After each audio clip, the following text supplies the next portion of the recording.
dạ MDC dạ kai mi LCBL tu tua kan som Chairman Kalome, Executive Member in charge Revenue in Michan and Lai Autonomous District Council area Lai Business nasa takakalpuini in Ahiata Hehi Lai Autonomous District Council in Ahiat Puyem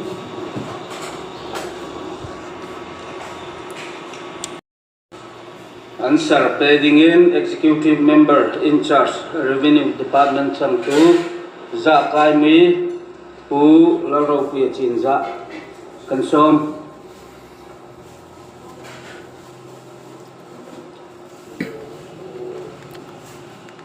kan paus lok nga tunai hianin LADC EM Land Revenue Department sang tu in pu LR ding le chin za zo na kha poi mo khop me kha ram nu khoi thila ni a zo na poi mo takani a ama ru chu kan EM microphone hi an off deu moni o ti mi pui hianin kan fret thei lo ti life mani se important se a chan na hi kan da lang be thum hri manga kan ngai thla je lang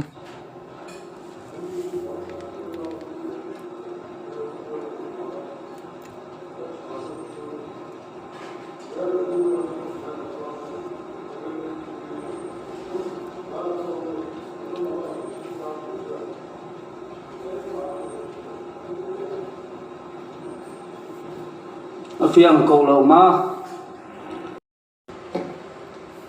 Chairman Kalome, Chairman ha LADC ang chuan kan khiat pui lo ti thana kan buwa hei kan ram din hun kan ria a tun hu na hian Myanmar lam sum don nan na sa takin kal pui me kan ti po kan ria a hausa te po soi ani to thina flying business ti hi mi tam tak an nge ni ti hi kan hiat da na nia tin zir to tun in rin ni zan dar kwa le chan ben kara khan district council taxation check gate dar kar chan be ka ba thu enge an din mun ti te ka en chiang a chu ta po chuan a thok tu te nge poi flying business ti hi tam takan omani ti te po min thilani chuti lai kara flying business ti hi LADC anga kan khiat pui lo ti do na kan chan na kan mu kha van doi tha ka ti a chulai chuan tun hu dai official angin kan EM zong tak khan a hello ni point roi ni hi kan ni thil khiat na ni ta sala chuti ang lo ni chuan hey flying business ti tam takanoma kan district area le long tai ko pui nge a po sum dong tam tak anomani ke ba ni mi le sang nge chung ho dan chuan har san na me lo an thena an siam sakani chu mi awang chuan he flying business ti a thin le kal pui me a re nge hi district council hian ma ala thengem an bung ruwa ti hi an mai sakangan ni lam don nge thu nei tu te ne na an han chon don ti lai a kha min chan the chuan ka lom pe ang ole achang tu EM zong tak akha chang them song o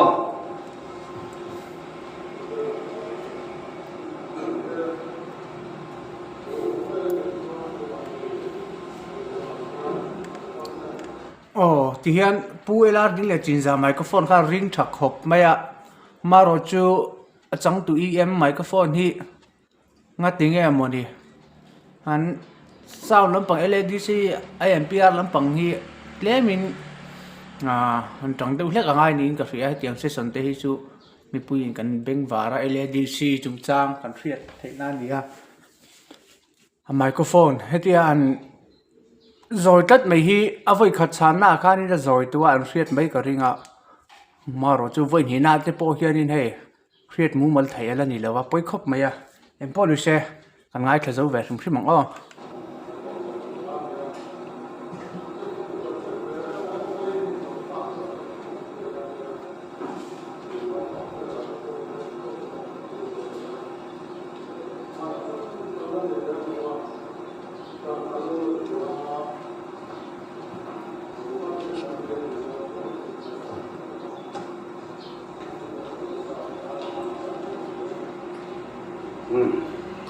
Oleh lu ngồi chăm mấy